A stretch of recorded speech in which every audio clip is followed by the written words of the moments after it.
Hi everybody, Bandicoot Commando here, and welcome back to Marvel Rivals. Last time, I read Winter Soldier's lore story, A Helping Hand, where basically, uh, we learned the details of how Clint, from his lore story, because it ended with him arriving at Antarctic to begin his mission on rescuing Bucky. This is where it describes said rescue. But more importantly, after freeing Bucky, though, Bucky didn't want to leave just yet. He wanted to take care of something, and it involved having to close the portal that Hydra was trying to summon some sort of creature. I think it's meant to be Hive, but they were able to successfully. I don't want to say they were able to successfully stop Hive, but they at least delayed it for the time being. After both of them thinking that they were going to die, Captain America came through a portal and saved them and brought them to Wakanda. In which, not only that, he gifted, well, I say gifted, but he gave Bucky a new arm, a new cybernetic arm, because the experiments that Bucky went through, they tore off his old one, and he had basically it's hard to explain or describe. It's just basically tentacles under his shoulder. But the new arm, as we learn in Cap's lore story, it gets possessed by whatever this thing is. But Bucky will manage. He always does. So today, we're going to read Wolverine's lore story.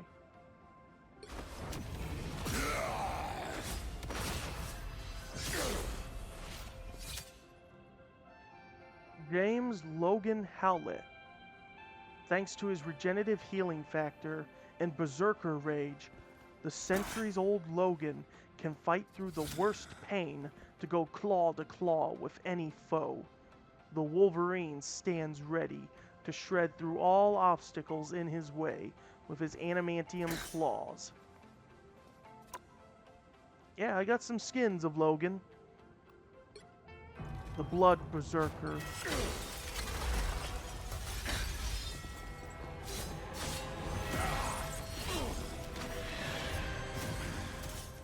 Or as my friend described it, Van Helsing Wolverine.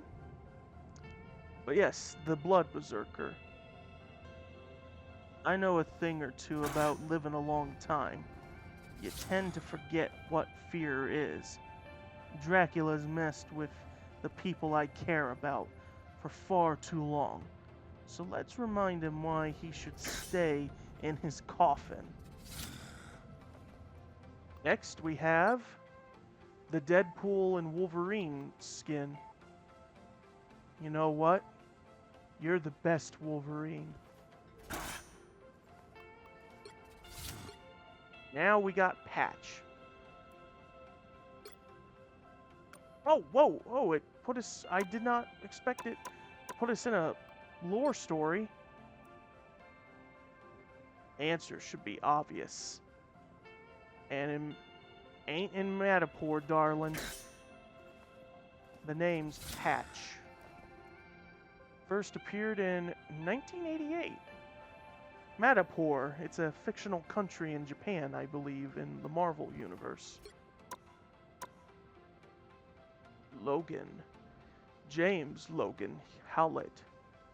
Born with a powerful healing factor and razor-sharp bone claws, the mutant Logan became an unstoppable living weapon after being infused with indestructible adamantium by the secret organization Weapon X. But Wolverine has long proven that he is no longer an emotionless war puppet. Reborn from betrayal and pain, he now fights for the shared justice of both humans and mutants. Now, Logan must thwart Doom 2099's schemes while ensuring the safety of the mutants on Krakoa. Even in such a distant future, Wolverine remains a master of combat. Here we go. Accompanied Envoy.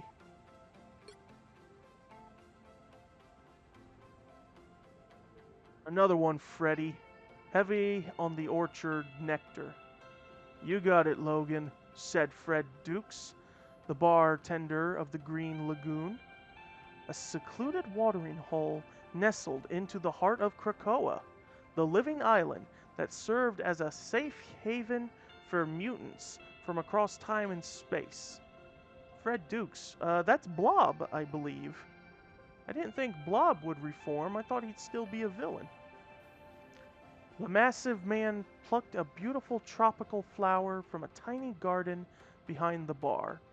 He squeezed it in his oversized hand, causing the strange pink liquid contained within its delicate blossom to trickle into a tall glass.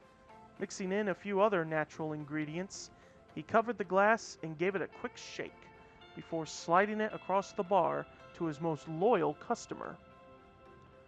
Not used to you ordering off the organic menu, Fred said with a smile, noting that Logan's tastes usually tended to be a bit more traditional.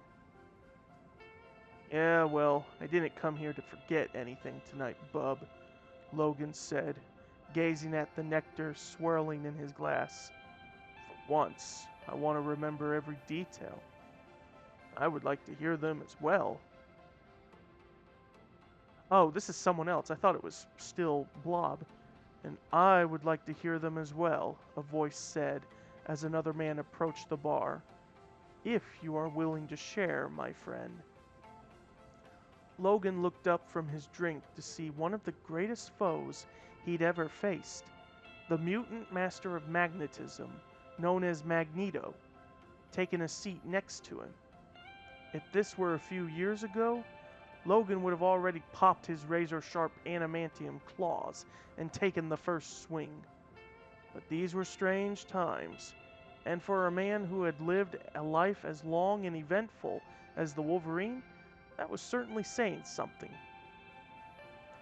Logan was used to the unexpected, but everything had turned upside down when the chronal disruption known as the time stream entanglement started wiping out realities.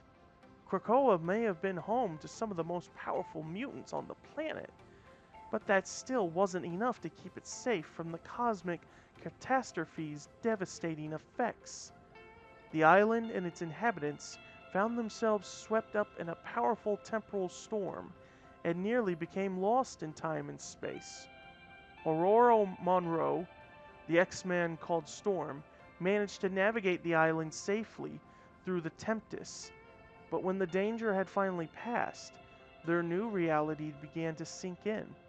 Krakoa had not only been transported to a different dimension, but a whole new era as well.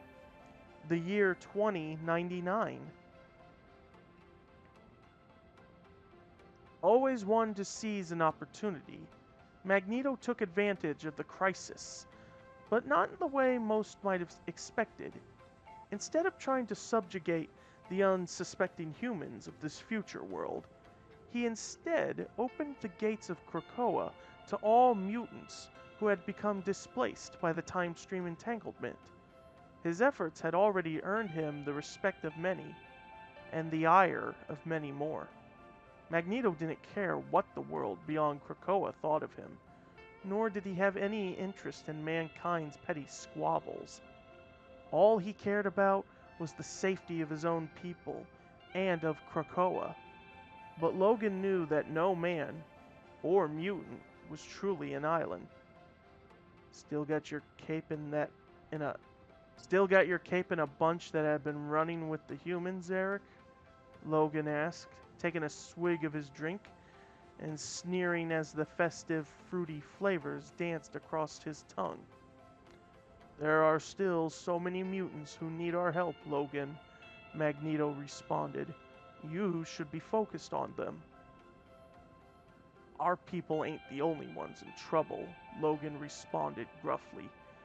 Just 'cause most folks in this day and age don't seem to be born with the X gene anymore, does, don't mean we can just ignore the threats they're up against.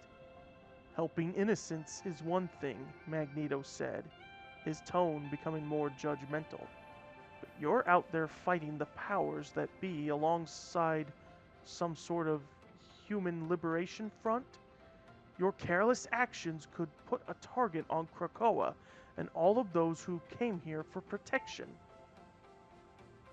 Funny, Logan said, dismissing Magneto's concern. Since when have you been one to stand by and do nothing? Since the well-being of our entire species became mine to safeguard, Magneto replied. Fair enough, Logan said, but believe it or not, I'm doing what I do to keep Krakoa safe as well. From goose steppers like the Public Eye, from corporations like Alchemex, and especially from that metal mask maniac, Doom. Magneto paused, knowing his companion was speaking the truth. Somehow, Victor Von Doom was still alive and thriving in this era. The King of Latveria had become more powerful than ever, both as a political leader and as a sorcerer. It was even rumored that Doom himself had kick-started the time stream entanglement, though there were conflicting reports as to whether it had been the Doom of this reality or another of his multiversal variants. Still, Magneto knew it was only a matter of time before Doom set his sights on Krakoa and the growing army of mutant soldiers for whom it had become a sanctuary. Perhaps Logan's actions were more justified than Magneto was willing to admit. Your allies in this resistance, Magneto said, considering his words carefully, so as not to send the Wolverine into a berserker rage. Are you sure they can be trusted? With my life, Logan said without a pause. There may not be many of us fighting this fight, but the ones we've got are the best there are at what they do. And the hottest, am I right? Fred chimed in unexpectedly from behind the bar. That Black Widow was always smoking. For a human, I mean. But then again, I guess she's gotta be, what, like, over 100 by now? So maybe just forget I said that. Natasha don't look a day older than she did when she was in her prime, Logan responded. Guess I ain't the only known. Guess I ain't the only. I guess it's meant to be one. Guess I ain't the only one who figured out how to fight off the effects of aging. And there's someone else who just showed up that literally hasn't aged a day in a century and a half. Someone you probably ought to know about, Eric. Magneto and Fred listened intently as Logan began to recount his most recent excursion beyond the shores of Krakoa. Logan had left through a Krakoan gate to rendezvous with Natasha Romanoff in Tokyo. The Red Room, which the Black Widow was now using as her own personal spy network, had intercepted rumors that someone was planning hits on major crime organizations, including the Yashida Corporation. They needed to know if the person targeting these groups was a potential ally, or yet another enemy to add to their list. But when Wolverine arrived at their usual meeting point, Natasha was nowhere to be found. He tried to contact her on the Resistance secure comm channel, but she had gone radio silent.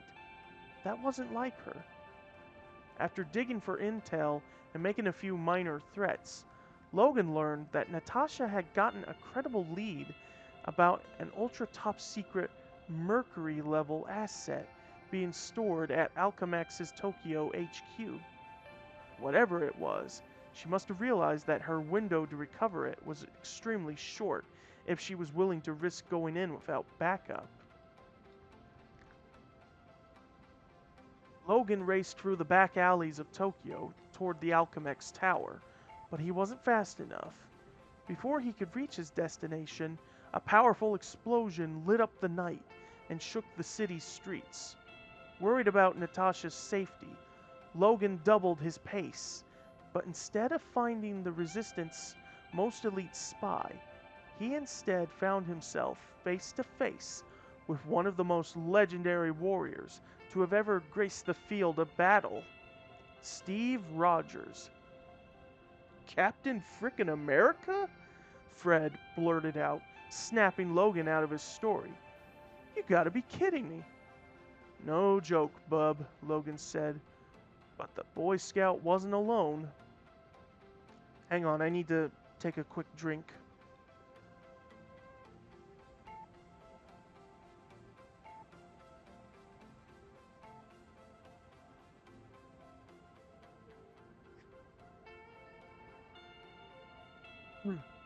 Logan continued his tale, saying how Cap's signature red and white and blue uniform was badly scorched, as if he had just walked out of the inferno at the Alchemex building. To make matters worse, he was now surrounded by a small squadron of Doom bots that were all aiming their weapons at him. Logan wasted no time popping his claws and leaping into the fray, as he furiously slashed, reducing Doombots to scrap. Logan never once questioned if he was on the right side of the battle. After all, if there was anyone who could be trusted without hesitation, no matter the timeline, it was Captain America. I don't know. Captain Hydra begs to differ. Or Captain AIM. Cap didn't have his shield on him, but that didn't stop him from joining the fight. The super soldier was one of the best hand-to-hand combatants who had ever lived, and even a seasoned warrior like Logan couldn't help but be impressed by Cap's strength and skill as he delivered blow after blow to the mechanical menaces. Once Wolverine had sliced the head clean off of the final Doombot's armored shoulders, he... What the... I heard some kind of... My window's open and I heard some kind of bang outside. Didn't sound good. Anyway, mechanical menaces. Once Wolverine had sliced the head off of the final Doombot's armored shoulders, he asked Cap about Natasha. Cap confirmed that she was the one who had rescued him and said that she was safe. Logan warned that she wouldn't stay that way if they stuck around much longer. Cap agreed, noting that he had only just been unthawed in this strange new world, and he already had Alchemex, the Public Eye, and now Doom himself looking to get their hands on him. Logan considered bringing Cap back to Krakoa, but there were multiple problems with that plan. First, the organic gateways that allowed Krakoan citizens to travel to and from the island in the blink of an eye could only be accessed by those with mutant genetic signatures. Second, as much as he hated to admit it, Logan knew deep down that Magneto was right. If their foes found out that Cap was being harbored by the mutants on Krakoa, it would almost certainly drag all of mutant kind into a war that none of them were ready to fight. At least, not yet. A wise choice, Magneto said.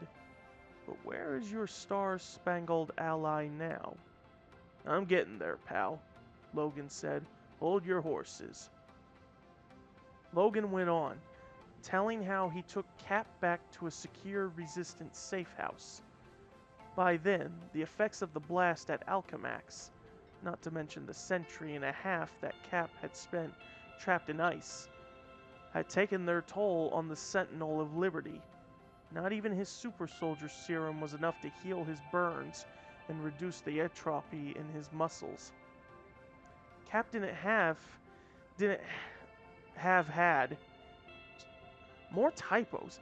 Cap didn't have a healing factor, but Logan had access to something that could get his new ally back in the game again in no time. Making a quick trip back to Krakoa, Logan gathered some medicinal flowers and returned with them to the safe house. It wasn't long before Cap was back to his old self. His renewed vigor had apparently also renewed his sense of duty. "I owe you my life, soldier," Cap said upon his recovery. "This may not be the war that I was made to fight in, but I'd be honored to join your resistance and help you turn the tide against this Doom fella and any other fascist forces trying to crush your people beneath their collective boot heel." "Thanks for the offer," Logan said, "but that mess back at Alchemax has probably set off public eye alarms across Tokyo and beyond. The resistance is going to need to keep a low profile for a while. And as great as having Captain America on our team might sound, it's bound to draw a bit too much unwanted attention." "I understand," Cap replied. "Do you happen to know anywhere else I can go? Preferably somewhere far enough away to keep everyone safe?" "There aren't many places left on this planet that aren't under constant surveillance," Logan replied. But that notion gave him another idea. What if the place he had sent Cap wasn't on this planet at all? "Tell me, bub," Logan continued. "You ever heard of Wakanda?" "The African nation?" Cap asked, instantly seeing the merit in Logan's suggestion. "They managed to hide their presence perfectly during the war. I doubt anyone could be able to find me there. And the good news is, I happen to be close friends with King T'Chaka. My shield was even forged from vibranium, a rare Wakandan metal. Wonder if they can make me a new one." "Hate to break it to you," Logan said with a smile, "but T'Chaka ain't the king anymore, and Wakanda is a long way from Africa these days." Logan informed Cap of how the Wakandans had set off to the stars in search of the true source of vibranium, and had since built themselves an intergalactic empire. Cap seemed dismayed, but all hope wasn't lost. The current king of Wakanda, King T'Challa, had been attempting to make strategic alliances to battle against a darkness he saw on the horizon. "Ah, yes," Magneto interjected. "T'Challa came to me seeking Krakoa's aid, but we were not yet ready to commit to such a partnership." "Yeah, well, he came to Natasha too," Logan said, "and she was smart enough to take him up on his offer. T'Challa had provided the Resistance with a single high-tech Kimoyo bead containing special code that could be used at any Wakandan embassy to open a passageway across the stars, straight to the heart of the intergalactic empire. With Natasha still off the grid after the Alchemix incident, it was up to Logan to escort Cap to the Wakandan embassy in Tokyo. As much as Logan would have loved to carve a path through some public eye soldiers along the way, the two heroes managed to use their impressive stealth skills to get to their final destination undetected. When they arrived, the embassy was empty. The two followed T'Challa's direction and located the sculpture of Bashenga, the first king of Wakanda. As they stood in front of the statue, Logan activated the Kimoyo bead, and a portal instantly appeared. Cap gave Logan a salute, thanked him for his service, and stepped through, confident that he could handle whatever awaited him on the other side. With Cap safely delivered, Logan knew he had to return his attention to finding Natasha. "Not before stopping back home for a quick refresher," Logan concluded, finishing off the last drops of pink liquid in his glass and wiping his stubble-covered chin with his forearm.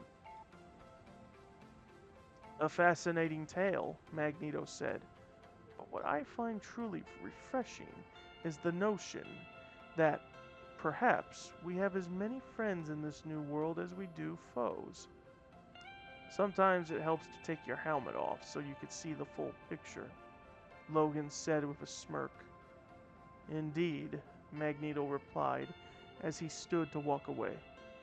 Now, if you'll excuse me, I have much to do, and it seems much to consider. You and me both, Logan said as he placed his empty glass on the bar.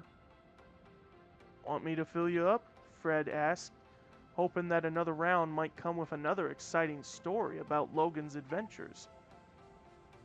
Logan stood up and glanced down the trail that led out of the Green Lagoon. He knew he had to get back into the field sooner rather than later. Natasha was counting on him, and he had a feeling that it wouldn't be long before he crossed paths with Captain America again. Sure, bub, Logan said, reaching back and pulling his cowl up to cover his eyes. But you better make this one for the road. Alright, that's it. That was lore story number 1 for Logan. So now we know the story of how Logan was able to find and help Steve get to Wakanda. But little does Logan know at the moment is that Natasha was on her own mission to find someone to recruit as an ally, and that someone being Frank Castle. So who knows, maybe it might get talked about in this lore story. Who knows? Anyway, that'll do for this episode of Marvel Rivals. Join me next time, and that's what we're going to do. We're going to read the next lore story of Wolverine. So that is it, and I will see you guys next time.